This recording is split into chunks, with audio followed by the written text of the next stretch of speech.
I want you to make a test that will last 30 days. Now, it isn't going to be easy. If you'll give it a good try, it will completely change your life for the better. Back in the 17th century, Sir Isaac Newton, the English mathematician and natural philosopher, gave us some natural laws of physics which apply as much to human beings as they do to the movement of bodies in the universe. Now, one of these laws is that for every action, there is an equal and opposite reaction. Simply stated, as it applies to you and me, it means we can achieve nothing without paying the price. The results of your 30-day experiment will be in direct proportion to the effort you put forth. To be a doctor, you must pay the price of long years of difficult study.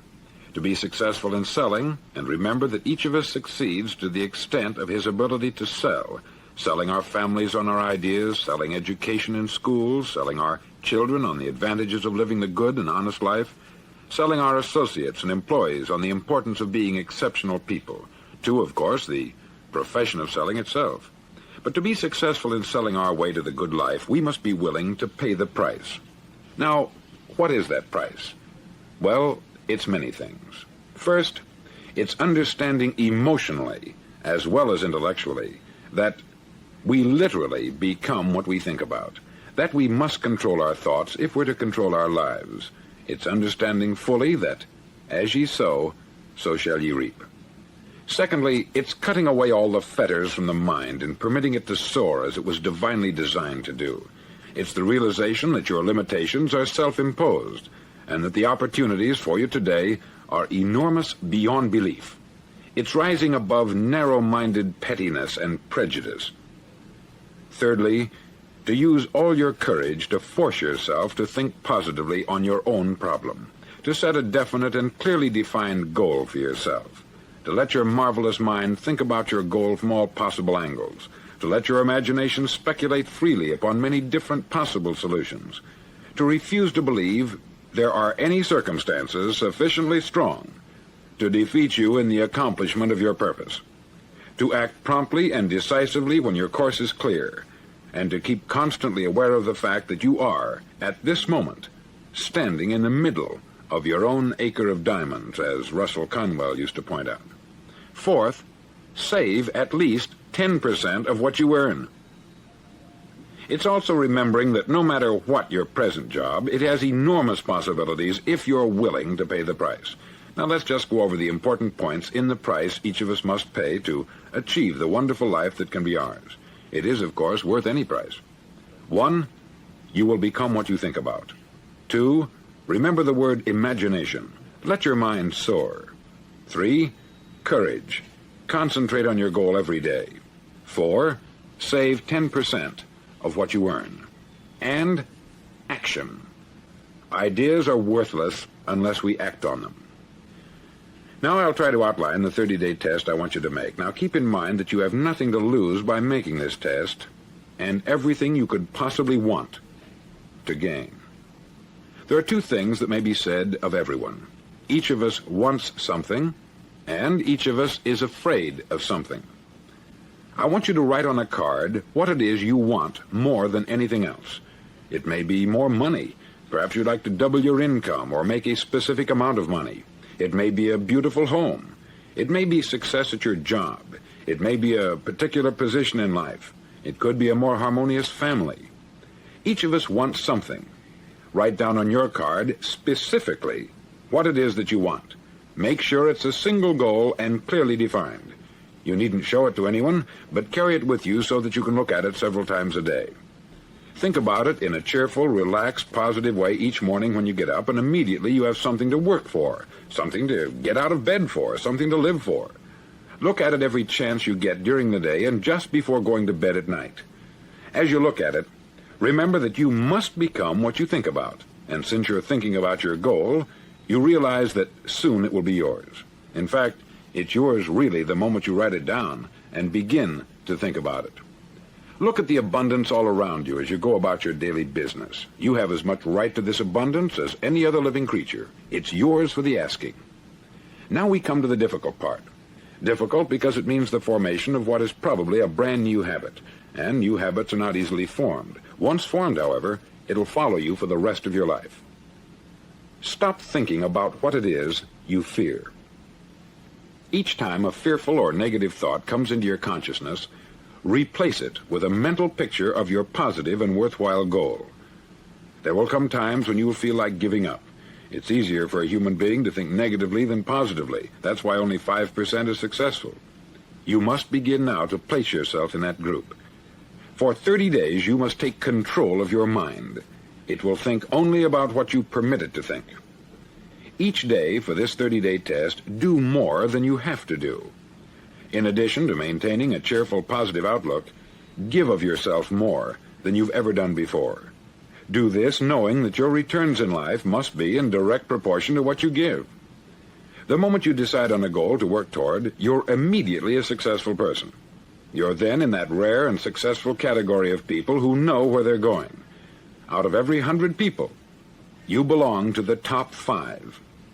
Don't concern yourself too much with how you're going to achieve your goal. Leave that completely to a power greater than yourself. All you have to do is know where you're going. The answers will come to you of their own accord. Remember these words from the Sermon on the Mount, and remember them well. Keep them constantly before you this month of your test. Ask, and it shall be given you. Seek, and ye shall find. Knock, and it shall be opened unto you. For every one that asketh receiveth, and he that seeketh findeth, and to him that knocketh it shall be opened. It's as marvelous and as simple as that. In fact, it's so simple that in our seemingly complicated world it's difficult for an adult to understand that all he needs is a purpose and faith. For 30 days, do your best. If you're a salesman, go at it as you've never done before, not in hectic fashion, but with the calm, cheerful assurance that time well spent will give you the abundance in return you deserve and want. If you're a homemaker, devote your 30-day test to complete giving of yourself without thinking about receiving anything in return, and you'll be amazed at the difference it makes in your life. No matter what your job, do it as you've never done it before for 30 days. And if you've kept your goal before you every day, you'll wonder and marvel at this new life you've found. Dorothea Brand, outstanding editor and writer, discovered it for herself and tells about it in her fine book, Wake Up and Live. Her entire philosophy is reduced to the words, act as though it were impossible to fail. She made her own test with sincerity and faith, and her entire life was changed to one of overwhelming success. Now you make your test for 30 full days. Don't start your test until you've made up your mind to stick with it. You see, by being persistent, you're demonstrating faith. Persistence is simply another word for faith. If you didn't have faith, you would never persist. If you should fail during your first 30 days, by that I mean suddenly find yourself overwhelmed by negative thoughts, you've got to start over again from that point and go 30 more days. Gradually, your new habit will form until you find yourself one of that wonderful minority to whom virtually nothing is impossible. Don't forget the card. It's vitally important as you begin this new way of living. On one side of the card, write your goal, whatever it may be. On the other side, write the words we've quoted from the Sermon on the Mount. Ask, and it shall be given you. Seek, and ye shall find. Knock, and it shall be opened unto you. In your spare time during your test period, read books that will help you. Inspirational books like the Bible, Dorothea Brand's Wake Up and Live, The Magic of Believing by Claude Bristol, Think and Grow Rich by Napoleon Hill, and other books that instruct and inspire. Nothing great was ever accomplished without inspiration. See that during these crucial first 30 days, your own inspiration is kept at a peak. Above all, don't worry. Worry brings fear, and fear is crippling. The only thing that can cause you to worry during your test is trying to do it all yourself. Know that all you have to do is hold your goal before you. Everything else will take care of itself. Remember also to keep calm and cheerful. calm and cheerful. Don't let petty things annoy you and get you off course. Now, since making this test is difficult, some may say, well, why should I bother? Well, look at the alternative. No one wants to be a failure. No one really wants to be a mediocre individual. No one wants a life constantly filled with worry, fear, and frustration. Therefore, remember that you must reap that which you sow. If you sow negative thoughts, your life will be filled with negative things. If you sow positive thoughts, your life will be cheerful, successful, and positive. Now, gradually, you will have a tendency to forget what you've heard on this record. Play it often. Keep reminding yourself of what you must do to form this new habit. Gather your whole family about and listen to what's been said here at regular intervals. You know, most men will tell you that they want to make money without understanding the law. The only people who make money work in the mint. The rest of us must earn money. This is what causes those who keep looking for something for nothing or a free ride to fail in life. The only way to earn money is by providing people with services or products which are needed and useful. We exchange our product or service for the other man's money. Therefore, the law is that our financial return will be in direct proportion to our service. Success is not the result of making money. Making money is the result of success. And success is in direct proportion to our service. Most people have this law backwards. They believe that you're successful if you earn a lot of money. The truth is that you can only earn money after you're successful. It's like the story of the man who sat in front of the stove and said to it, "Give me heat, and then I'll add the wood." How many men and women do you know, or do you suppose there are today, who take the same attitude toward life? There are millions. We've got to put the fuel in before we can expect heat. Likewise, we've got to be of service first before we can expect money.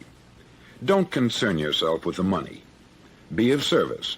Build, work, dream, create. Do this, and you'll find there's no limit to the prosperity and abundance that will come to you. Prosperity is founded upon a law of mutual exchange.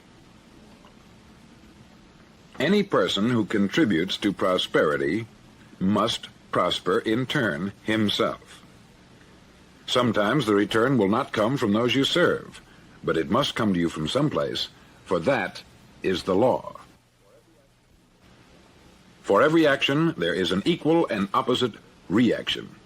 As you go daily through your 30-day test period, remember that your success will always be measured by the quality and quantity of service you render, and money is a yardstick for measuring this service. No man can get rich himself unless he enriches others. There are no exceptions to a law. You can drive down any street in America and from your car estimate the service that's being rendered by the people living on that street. Had you ever thought of this yardstick before? It's interesting. Some, like ministers and priests and other devoted people, measure their returns in the realm of the spiritual, but again, their returns are equal to their service. Once this law is fully understood, any thinking person can tell his own fortune. If he wants more, he must be of more service to those from whom he receives his return. If he wants less, he has only to reduce this service. This is the price you must pay for what you want. If you believe you can enrich yourself by deluding others, you can only end by deluding yourself. It may take some time, but just as surely as you breathe, you'll get back what you put out. Don't ever make the mistake of thinking you can avert this. It's impossible. The prisons and the streets where the lonely walk are filled with people who tried to make new laws just for themselves. We may avoid the laws of man, but there are greater laws that cannot be broken. An outstanding medical doctor recently pointed out 6 steps that will help you realize success. 1, set yourself a definite goal. 2, quit running yourself down. 3. Stop thinking of all the reasons why you cannot be successful, and instead think of all the reasons why you can. 4. Trace your attitudes back through your childhood and try to discover where you first got the idea you couldn't be a success, if that's the way you've been thinking. 5. Change the image you have of yourself by writing out a description of the person you would like to be. And 6. Act the part of the successful person you have decided to become. The doctor who wrote those words is a noted West Coast psychiatrist, David Harold Fink, M.D. Do what all the experts since the dawn of recorded history have told you you must do. Pay the price by becoming the person you want to become. It's not nearly as difficult as living unsuccessfully. Make your 30-day test. Then repeat it. Then repeat it again. Each time it will become more a part of you until you'll wonder how you could ever have lived any other way. Live this new way, and the floodgates of abundance will open and pour over you more riches than you may have dreamed existed. Money? Yes, lots of it. But what's more important, you'll have peace. You'll be in that wonderful minority who lead calm, cheerful, successful lives. Start today. You have nothing to lose, but you have a life to win.